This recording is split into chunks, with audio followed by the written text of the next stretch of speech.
An air and sea search is continuing for possible survivors of the Edmund Fitzgerald, a 729-foot ore carrier, which apparently broke apart and sunk last night on Lake Superior. The ship and its 29-man crew vanished in a storm with 80-mile-an-hour winds and wave heights up to 25 feet. All that has been found is an oil slick and some debris.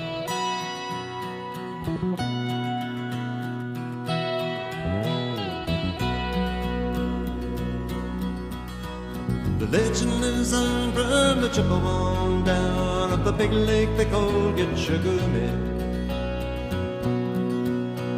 The lake, it is said, never gives up her dead when the skies of November turn gloomy. With a load of iron ore 26,000 tons more than the Edmund Fitzgerald weighed empty. That big ship and true was upon the bitude when the gales of November gave her lay. The ship was the pride of the American side, coming back from some mill in Wisconsin. As the big freighters go, it was bigger than most, with a crew and good captain well seasoned, concluding some terms with a couple of steel firms when they left fully loaded for Cleveland. And later that night when the ship's bell rang, it'd be the north wind they'd been feeling.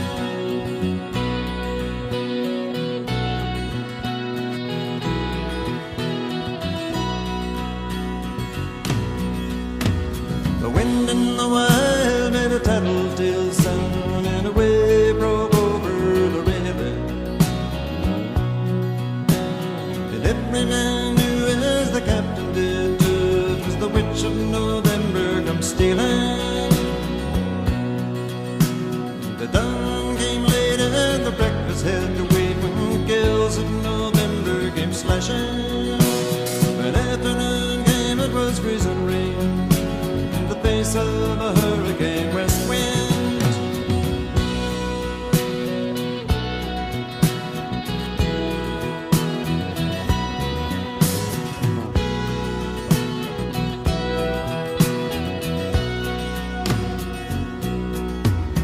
When supper time came, the old cook came on deck saying, "Fellas, it's too rough to feed you."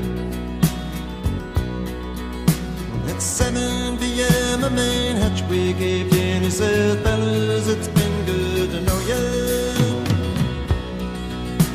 The captain wired in, he had water coming in, and the big ship and crew was in peril.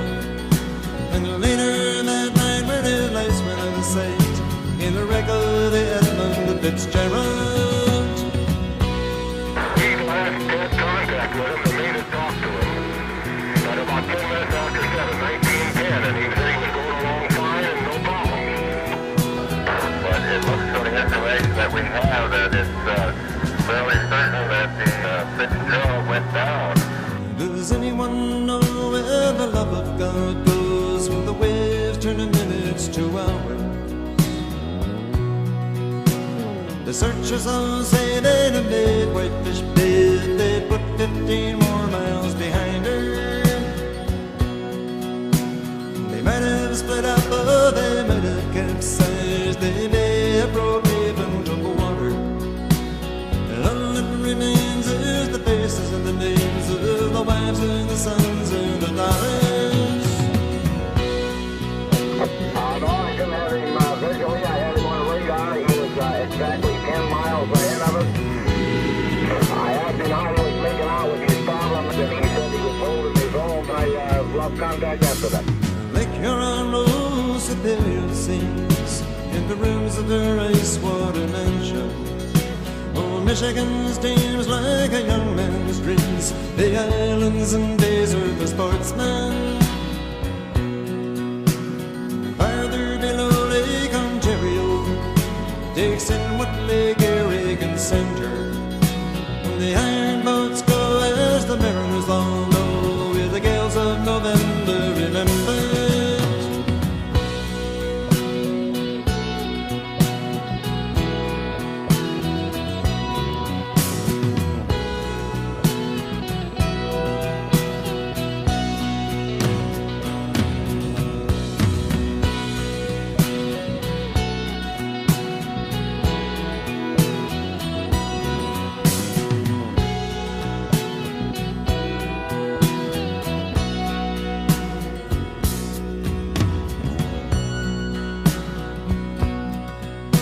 In a musty old hall in Detroit, they prayed in the Maritime Sailors' Cathedral.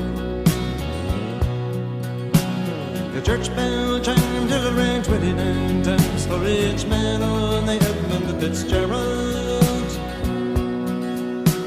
The legend lives on from the Chippewa down of the big lake they called Gitchagumi.